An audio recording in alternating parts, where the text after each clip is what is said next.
آقا سلام عرض ادب میکنم به همه دوستان پیج من. دوستان این به بعد قرار با شما دوئل بریم. حالا دوئل چی؟ دوئل کالاف شاتگان میگم بهش، اسنایپ میگم بهش، پرشی یا غیر پرشی، به خلاصه همه رو میگم.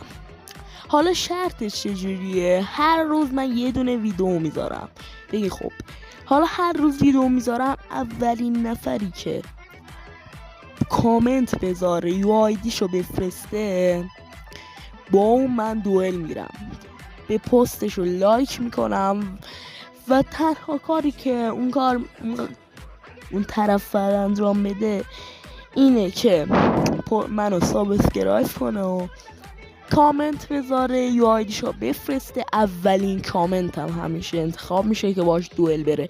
دوئل شرطی نیست، فقط برای کسایی که میخوان با من دوئل برن این چیز اتفاق میفته. اولین کامنت که مثلا دیدیشکی کامنت نذاشت یو آیدیشو بفرسته، من پستشو لایک کامنتشو لایک کنم و چه میگم لایک کنم و بنویسم قبول شد، با اون دوئل قراره برم. ساعتش هم بهتون میگم که کی قراره دوئل بریم، دوئل چی هم بریم. آقا ببینم چیکار میکنیم. فقط شرطش اینه که منو سابسکرایب کنیم.